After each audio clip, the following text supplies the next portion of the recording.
Dahil sa kahirapan ng buhay, bata pa lang ako, natuto na akong mangarap.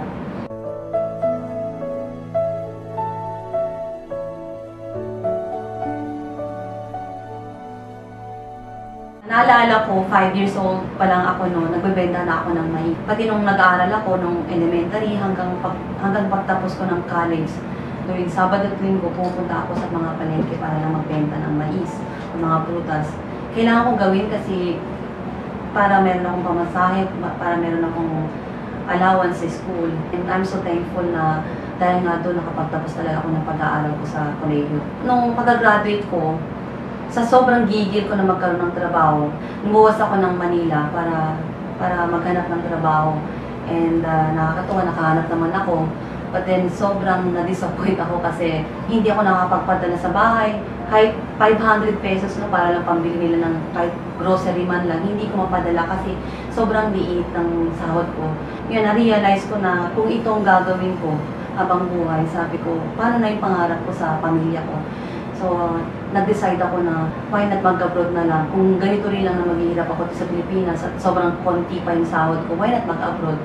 So, few weeks later, lumipad na ako papuntang Hong Kong.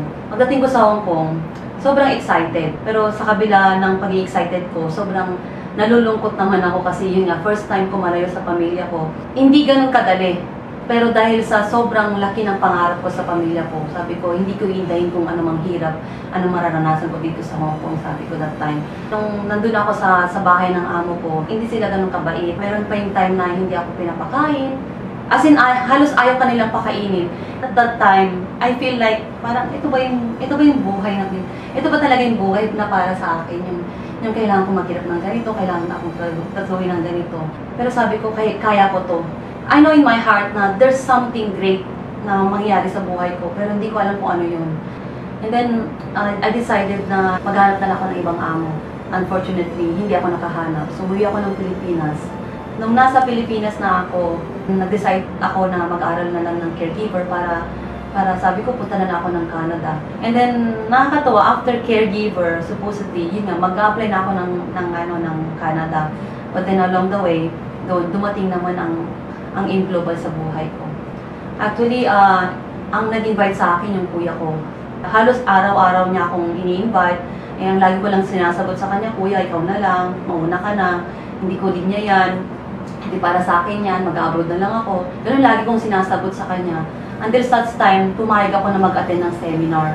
And then, nung pagka-attend ko ng seminar, yung tipong sobrang negative ko na nabago kasi talagang nabuksan yung isip ko. And then sabi ko, that time din, kung pwede ko palang kitain dito sa Pilipinas, dito sa In Global, ang pwede kong kitain sa Canada, bakit pa ako aalis ng bansa? Bakit kailangan ko pang iwanan ang pamilya ko na para lang kumita ng pera? Feeling ko that time, hindi ko kaya, pero sabi ko, why not? Kung kaya ng iba, kakayanin ko, sabi ko. So, in 1 year time, pinag-aralan ko yung negosyo hanggang sa sobrang naging passionate na ako sa ginagawa ko.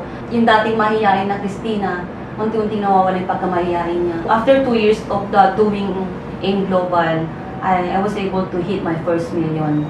And I was able to buy my first car. Dati, naglalakad lang ako. Ngayon, nagdadrive na ako ng sarili kong kotse, di ba? Last February 7 of this year, 2015, isa sa pinakapangarap ko na makamit nung nag-start pa lang ako sa In Global ay ang profit sharing. And yun nga, last February 7 lang, isa ako sa mga na-awardan ng profit sharing. Isa sa pinaka-goal ko kasi is to go to US every year para makasama ko yung pamilya ko sa Amerika.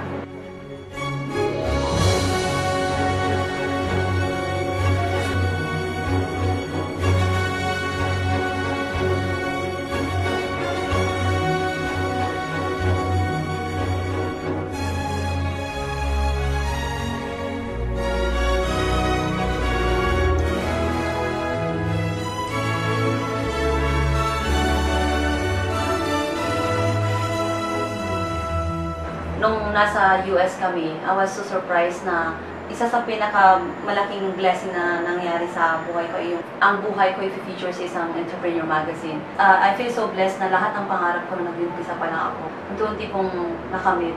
Nang dahil nga sa In Global, yung pangarap ko dati, nung pauwi ako galing sa Hong Kong, sabi ko, hindi ako babalik ng Hong Kong para magtrabaho, kundi mag-travel na lang ako. At ito nga po, pabalik-balik na po kami ng Hong Kong.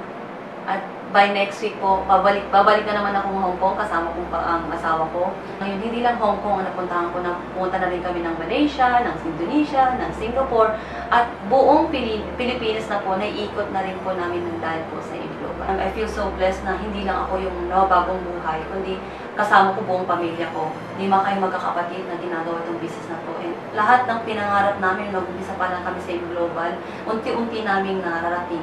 And para sa lahat, napakaganda na dapat gawin nyo ito as bilang family. Kasi mas mapapadali sa inyo ang success. Kasi magkakasama kayong ginagawa ito. Kasama ko asawa ko na ginagawa ko ito. Yung time freedom pa lang, yun na yung parang gift sa amin kasi hindi mo matatawaran yung time na kasama mo yung anak mo. Hanggang nung pinanganak ko siya, hanggang sa paglaki niya, makakasama. Nandito ako na nakantabay sa kanya. Na hindi ko siya kailangang iwan. And ang isa pang sobrang nagpapasalamat ako sa Panginoon is yung magkakasama kayo magkakapatid. Actually, 5 kayo magkakapatid dito. Nag-start kami na nangarap. Sobrang hirap na hirap kami. Ni isa sa amin walang trabaho. So wala kaming choice talaga. Kailangan namin matawin ng Global. And lahat ng hirap, lahat ng pagod, lahat ng yung pagtatawanan sa amin ng mga ibang tao, talagang lahat yung bayad. Kasi ngayon, nakaka-bless kasi lahat kayo may kanya-kanya kami sariling sakyan. At dati nga, magkakasama kami sa buong isang bahay na maliit, na kumpul-kumpul kami doon, isang pamilya. And right now, may kanya-kanya na kami sariling bahay, at may kanya-kanya kaming mga nabiling properties din. And para sa mga OFW or mga dating OFW o mga OFW around the world, ang masabi ko lang, it's okay to work abroad. Kung hindi mo matatawaran kasi yung kasama mo yung anak mo, kasama mo yung asawa mo, kasama mo yung buong pamilya mo na kinakamit mo yung pangarap mo na hindi mo kailangan iwanan sila. You don't need to settle for less, for God has given us the potential, the gifts, the talents that we need in order for us to fulfill our dreams. No matter what you're going through right now, no matter how hard your situation right now, you just need to remind yourself about your dreams and see yourself living in those dreams, and that will ignite you to keep going.